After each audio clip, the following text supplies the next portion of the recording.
Allez, salut à vous, c'est Tilt, j'espère que vous passez donc une très bonne semaine. On se retrouve en ce jeudi 9 décembre pour faire un point sur le marché. Donc, crypto, on ira voir surtout là les marchés traditionnels. On ira voir du coup les taux d'intérêt, on ira essayer de faire un point global sur la tendance de marché générale ici pour essayer d'essayer d'anticiper au mieux, entre guillemets, les événements, sans non plus trop les anticiper parce que trader en anticipation c'est pas très bon, mais en tout cas essayer d'avoir une vision de ce qui pourrait se passer sur les prochaines semaines, prochains mois. Toujours, je rappelle, hein, ce lexique qui est disponible au sein de la description, ainsi que du coup cette documentation publique avec les indicateurs qui sont utilisés, la stratégie de trading, notions élémentaires, etc. etc. Et on est parti. Ah, je rappelle tout d'abord là, le Mirandus, hein. Dernier drop Mirandus qui a très très bien fonctionné. Donc c'est dans l'écosystème Gala Games, hein, c'est un mint à 0,88 Ether. Et là on est à 2,86, donc c'est plutôt sympa. C'est plutôt sympa à ce niveau-là, donc c'est vrai que les drops Gala Games, personnellement, je m'y intéresse quasiment tout le temps, et c'est vrai que c'est quasiment toujours une réussite. C'est très très rare que soit ça fait rien, soit ça pump très souvent en tout cas. Allez, on est parti donc pour l'analyse. Allez, du marché donc traditionnel. On avait ces niveaux de support, hein, ici, on les avait identifiés en début de semaine. On a bien réagi à l'achat en l'état sur ces niveaux. Beaucoup mieux que sur Bitcoin d'ailleurs. Donc là, on est vraiment voilà, un très beau pump. Petit gap ici qui pourrait venir être comblé à terme sur le SP.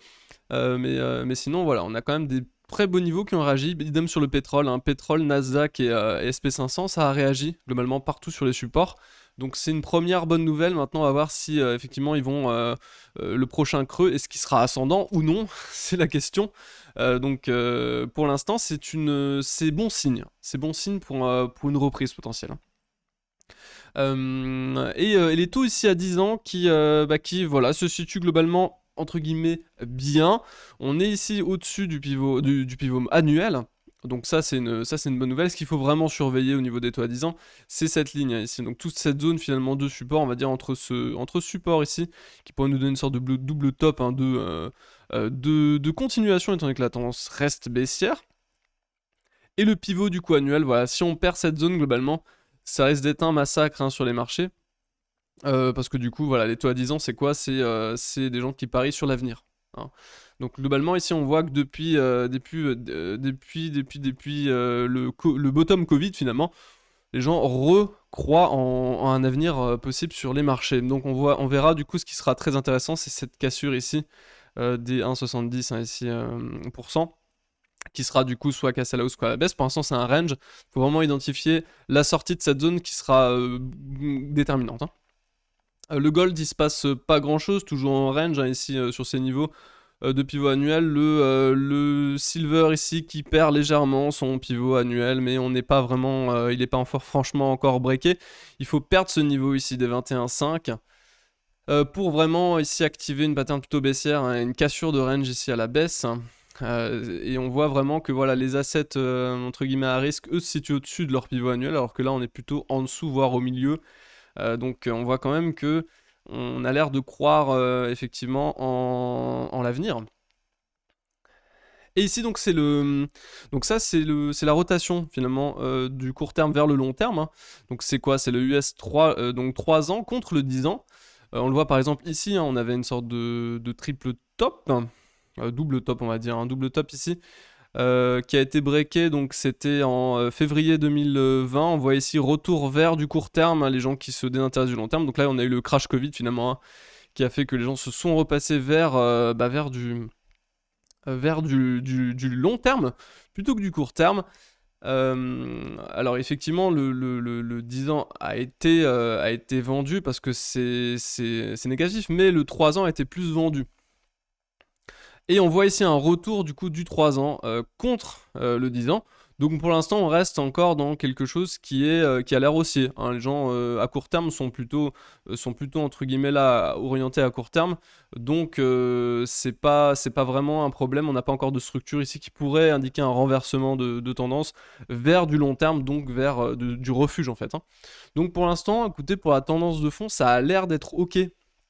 Il n'y a pas de gros signaux en tout cas de retournement, ça confirme un peu ce que je pensais. sur les graphiques plus simplement, sur les indices américains la fois dernière. Le Bitcoin, on est venu rechercher donc ce Vegas Daily, hein, d'un point de vue hebdo, donc là on clôture dessus. Toujours au sein de ce range, donc hebdo, on pourrait structurer un range vraiment un peu chiant et dégueulasse. On est dans la dumb zone, hein, zone centrale, où on peut liquider des gens dans tous les sens, hein. Donc pour l'instant on tient ce Vegas Daily ici. On le tient en clôture pour l'instant, que ce soit 3 jours daily ou weekly. Donc ça c'est aussi plutôt bon signe. Après, bon, si on s'oriente un peu plus court terme, ici on voit quand même qu'on a de la divergence cachée en fond, là, sur du H4. Ce qui est pas forcément très sympa, avec une pattern ici qui pourrait s'activer là, avec une vente qui pourrait être prise là, très certainement un stop au-dessus. Et une target sûrement à 2 de risk reward, donc on va se situer autour des 44, des 44 000, je pense, au niveau du TP. On a aussi ce total hein, qui est venu, du coup, on avait parlé de cette épaule tête-épaule potentielle, hein, qui finalement a fait son travail en fait, hein, la neckline ici qui a finalement fini par être brisée très rapidement. Donc là on a l'épaule, tête, la deuxième épaule qui s'est dessinée. Et finalement du coup la target théorique de l'épaule tête-épaule, je le rappelle hein, pour ceux qui ne s'y connaissent pas trop en chartisme, on vient simplement reporter le delta de la tête, hein, amplitude de la tête globale. Et on vient chercher du coup ce niveau, on en avait parlé hein, en amont de cette épaule tête-épaule. Et vous voyez qu'on est venu chercher sur une mèche cette target. Par contre, c'est sur une mèche. Pour l'instant, on ne l'a pas travaillé en cours de clôture. Donc j'imagine qu'on pourrait potentiellement y aller en cours de clôture maintenant. Travailler cette structure, vraiment. Revenir baisser plus hein, ici et travailler d'ailleurs ce Vegas Daily sur le total. Ce qui serait pas forcément pour nous déplaire, très honnêtement. Pour pouvoir recharger maintenant à l'achat.